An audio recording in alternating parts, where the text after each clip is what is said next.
Hey everyone, so I know it's been a long time since I've done a video, but I feel like that's how I open all my videos now.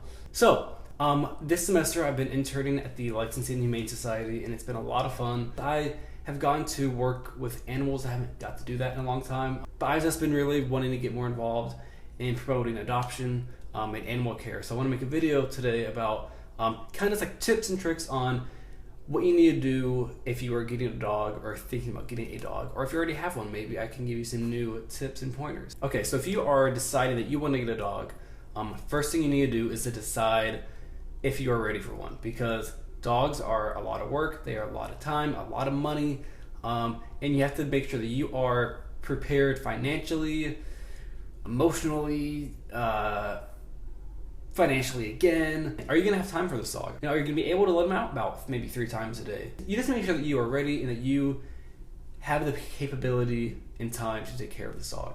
Okay, next question. What kind of dog breed do you want? Are you gonna get a Dachshund? Are you gonna get a Great Dane? Golden Retriever, Poodle, Golden Doodle, Yorkie, Bulldog, French Bulldog, Pit Bull. All those dog breeds have specific characteristics and things that you need to learn about. So you need to study up on the breed that you want to get. If you need a lazy dog, get a lazy dog. If you want a high energy dog to go with you on your runs, you can get one of those. So find a dog breed that matches what you're trying to get. So a lot of people think that if you're trying to find a specific breed of dog, that you need to go to a breeder instead of a shelter because the odds of finding your dog are really low. However, something you can do is you can go to your local shelter and you can put your name in on their list if you're looking for a specific kind of dog. Maybe you need a hypoallergenic dog. You can put your name on a list and they will be able to contact you if a hypoallergenic dog comes in. So you can adopt a dog that needs a home and also be a little specific in what kind of dog you want. That's okay. However, if you are not looking for a specific breed, then you can definitely go to your shelter and you can find us a whole variety. So mutts tend to be healthier than purebreds just because usually purebreds have a lot of health issues that's due to like overbreeding and stuff. So when you have a mix of a dog, the dog isn't really likely to have those deficiencies that like a purebred would have. Something else that you need to decide is whether or not you're going to get a puppy or get a dog.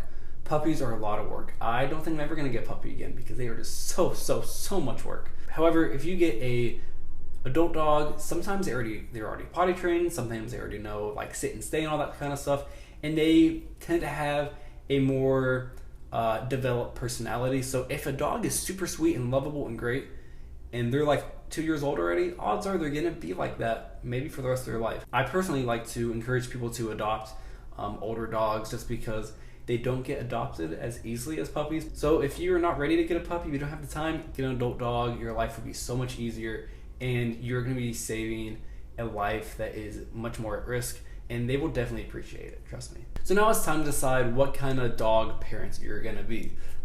So are you gonna let this dog go on the couch or sleep on the bed or eat your leftover food? That is kind of a decision you need to make first, because you can't be allowing your dog to eat your scraps all the time, and then when the dog is wanting to eat your leftover food and you don't want them to, you can't get mad at it because they don't know any better. You've been feeding them this food and they think it's okay. Are you gonna allow your dog to be on your bed or not? And if they get on the bed when you don't really want them to, you can't get mad at them. Personally, I think having a dog sleep in your bed is a wonderful experience and to keep you warm in the wintertime.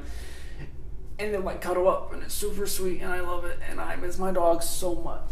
Shit. Hey, so a really helpful way to help potty train your dog is to keep a leash on them at all times while you're with them. This way they will always be by your side. You don't have to chase them down. You don't have to wander in the house trying to find out where they are and then find, ew, a little mess. So something that I'm kind of against is those big tanks that have like the big tanks of water the dog can drink out of, or like the big tanks of food the dog can just constantly eat out of. I don't like those very much, and here's why. So with those water tanks, what happens is that the water is always constantly in the bowl. However, when that happens, red mold starts to develop like inside the bowl and they're gonna be drinking that in.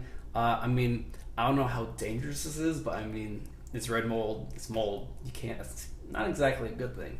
And also, if you use those for food, the dog is gonna be constantly be able to eat.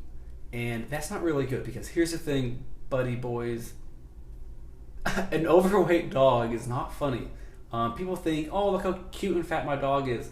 That's not cute. It's not good. It is really bad on them. It's hard on their joints. It's gonna give them possibly diabetes, high cholesterol, all that stuff. Okay, so when you're leaving your house, there are two things you want to do. Number one is that you want to confine them into one space. This is really good because if you let them have open range of the house, then they will probably get into a lot more stuff and they'll probably make more messes. However, if you keep them like confined into the kitchen, they are less likely to make any messes or pee or poop because that is like their only area and they know this, so they don't want to destroy that area. They want to keep it. They want to keep it good. They know that this is where they're going to be, so they're not going to mess it up because they don't want to lay in poop. They don't want to lay in pee, so they won't do it because if that's the only space they have. Also, something I learned that I don't really do too often is when you are leaving the house, don't have like a big goodbye and give them all hugs and kisses and like make it super dramatic because the dog knows that you're leaving and that can maybe cause some anxiety issues. Same thing with coming home. If you come home, I mean, coming home is a little different. You can like, oh, I miss you, like give them a lot of love.